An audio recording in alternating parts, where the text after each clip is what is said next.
ರಾಜ್ಯದಲ್ಲಿ gas cylinder ಸಿಗದೆ hotel ಮಾಲೀಕರು ಕಂಗಾಲಾಗಿದ್ದಾರೆ. ಹೋಟೆಲ್ ಮಾಲೀಕರಿಗೆ ಮತ್ತಷ್ಟು ನಿರಾಳ ಕೊಟ್ಟಿರುವಂತಹ ಕೇಂದ್ರ ಸರ್ಕಾರ ಕಮರ್ಷಿಯಲ್ ಗ್ಯಾಸ್ ವಿತರಣೆಯ ಪ್ರಮಾಣ ಹೆಚ್ಚಿಸಿರುವಂತದ್ದು ಕೇಂದ್ರ ಸರ್ಕಾರ ಈಗ 20% 70% ಹಂಚಿಕೆ ಪ್ರಮಾಣ ಹೆಚ್ಚಿಸಿದೆ ಕೇಂದ್ರ ಸರ್ಕಾರ. ರಾಜ್ಯ ಸರ್ಕಾರಗಳ ಮನವಿಗೆ ಸ್ಪಂದಿಸಿದೆ ಈಗ ಕೇಂದ್ರ ಕೂಡ. ರಾಜ್ಯ ಸರ್ಕಾರ ಈ ಕುರಿತು ಮನವಿ ಮಾಡಿಕೊಂಡಿತ್ತು. ಅದು ಕೂಡ ಪತ್ರ ಬರೆಯುವ ಮೂಲಕ ಸಿಎಂ ಸಿದ್ದರಾಮಯ್ಯ ಅವರು ಕೂಡ ಮನವಿಯನ್ನ ಮಾಡಿಕೊಂಡಿದ್ರು ಕೇಂದ್ರ ಸರ್ಕಾರದ ಹತ್ರ. ಇಲ್ಲಿ ಕಮರ್ಷಿಯಲ್ ಸಿಲಿಂಡರ್ ಬಹಳಷ್ಟು ಸಮಸ್ಯೆ ಆಗ್ತಾ ಇದೆ. ಈಗಾಗಲೇ ಬೆಂಗಳೂರಲ್ಲೂ ಕೂಡ ಬಹಳಷ್ಟು ಹೋಟೆಲ್ಸ್ಗಳು ಬಂದ್ ಆಗಿದೆ. ಹಾಗಾಗಿ ಇದೀಗ ಕೇಂದ್ರ ಸರ್ಕಾರದಿಂದ ಸ್ವಲ್ಪ ರಿಲೀಫ್ ಸಿಕ್ಕಿದೆ. ಗ್ಯಾಸ್ ಸಿಲಿಂಡರ್ ಸಿಗದೆ ಹೋಟೆಲ್ ಮಾಲೀಕರು ಕಂಗಾಲಾಗಿದ್ದಾರೆ. ಆಲ್ಮೋಸ್ಟ್ 50% ಹೋಟೆಲ್ಗಳು, ಅದರಲ್ಲೂ ಕೂಡ ಕೆಲವೊಂದು ಪ್ರತಿಷ್ಠಿತ ಹೋಟೆಲ್ಸ್ಗಳು ಈಗಾಗಲೇ ಬಂದ್ ಆಗೋಗಿದೆ ಈ ಒಂದು ಸಿಲಿಂಡರ್ ಸಮಸ್ಯೆಯಿಂದ. ಹಾಗಾಗಿ ಹೋಟೆಲ್ ಮಾಲೀಕರಿಗೆ ಸ್ವಲ್ಪ ನಿರಾಳವನ್ನ ಕೊಟ್ಟಿದೆ ಕೇಂದ್ರ ಸರ್ಕಾರ.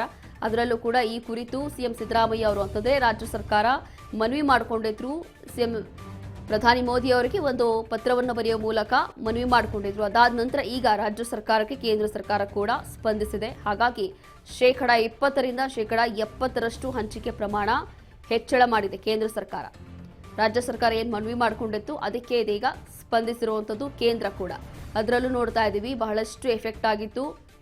ವಾರ ಆರಂಭ ಆದ ನಂತರ ಮೊದಲನೇದಾಗಿ ಎಫೆಕ್ಟ್ ಆಗಿದ್ದು ಇಲ್ಲಿ ಹೋಟೆಲ್ ಉದ್ಯಮಕ್ಕೆ. ಹಾಗಾಗಿ ಅಕ್ಷರಶಃ ಹೋಟೆಲ್ ಉದ್ಯಮ ಎಲ್ಲವೂ ಕೂಡ ಬೀದಿಗೆ ಬಂದು ನಿಂತಿತ್ತು. ಅದಾದ ನಂತರ ಅದೆಷ್ಟೋ ಪ್ರತಿಷ್ಠಿತ ಹೋಟೆಲ್ಸ್ಗಳು ಕೂಡ ಬಂದಾಗೋಯ್ತು ಕಮರ್ಷಿಯಲ್ ಸಿಲಿಂಡರ್ ಅಭಾವದಿಂದ. ಅದಾದ ನಂತರ ಕೆಲವೊಬ್ಬರು ಹೋಟೆಲ್ ಮಾಲೀಕರ ಸಂಘದ ಅಧ್ಯಕ್ಷರು ಕೂಡ ಸಿದ್ದರಾಮಯ್ಯ ಅವರ ಹತ್ರ ಮನವಿ ಮಾಡಿಕೊಂಡ್ರು, ಇದಕ್ಕೇನಾದರೂ ಪರ್ಯಾಯ ವ್ಯವಸ್ಥೆ ಮಾಡಿಕೊಡಿ ಅಂತ ಹೇಳಿ. ಅದಾದ ನಂತರ ನನ್ನ ಕೈಯಲ್ಲಿ ಏನೂ ಇಲ್ಲ ಅಂತ ಹೇಳಿ ಸಿದ್ದರಾಮಯ್ಯ ಅವರು ಕೇಂದ್ರ ಸರ್ಕಾರಕ್ಕೆ ಮನವಿ ಮಾಡಿಕೊಂಡಿದ್ರು. ಕೇಂದ್ರಕ್ಕೆ ಒಂದು ಪತ್ರವನ್ನು ಕೂಡ ಬರೆದಿದ್ರು. ಅದಾದ ನಂತರ ಈಗ ಕೇಂದ್ರ ಸರ್ಕಾರದಿಂದ ಒಂದು ಹಂಚಿಕೆ ಪ್ರಮಾಣ ಹೆಚ್ಚಳ ಆಗಿದೆ. 20% 70% ಕೂಡ ಇಲ್ಲಿ ಹಂಚಿಕೆ ಆಗುವಂಥದ್ದು ಈಗ ಕೇಂದ್ರ ಸರ್ಕಾರ ಕೊಟ್ಟಿರುವಂಥ ಮತ್ತೊಂದು ಗುಡ್ ನ್ಯೂಸ್ ಅಂತಾನೆ ಹೇಳಬಹುದು.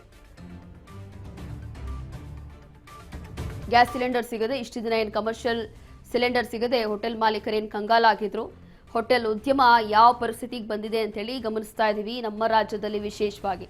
ಹಾಗಾಗಿ ಬೆಂಗಳೂರಲ್ಲೂ ಕೂಡ ಕೆಲವೊಂದು ಪ್ರತಿಷ್ಠಿತ ಹೋಟೆಲ್ಸ್ಗಳು, ಈಗಲೂ ಕೂಡ ಕೆಲವೊಂದು ಹೋಟೆಲ್ಗಳು ಬಂದಾಗಿದೆ. ಕೆಲವೊಂದು ಹೋಟೆಲ್ಸ್ಗಳಲ್ಲಿ ಸದ್ಯಕ್ಕೆ ಏನೆಲ್ಲ ಬದಲಾವಣೆಗಳು ಮಾಡಬೇಕು ಅಂತಂದರೆ ಕೆಲವೊಂದು ಊಟ ತಿಂಡಿಗಳಿಗೆ ಬ್ರೇಕ್ ಹಾಕೋದು ಅಥವಾ ಇಲ್ಲಿ ಸೌದೆ ಒಲೆ ಅಡುಗೆ ಮಾಡೋದು, ಹೀಗೆ ಒಂದಷ್ಟು ಪ್ರಿಕಾಷನ್ಸ್ನ ಬಳಸ್ತಾ ಇದ್ರು. ಇದಾದ ನಂತರ ಇದೀಗ ಕೇಂದ್ರ ಸರ್ಕಾರ ಒಂದು ಸ್ಪಂದನೆಯನ್ನು ಕೊಟ್ಟಿರುವಂಥದ್ದು.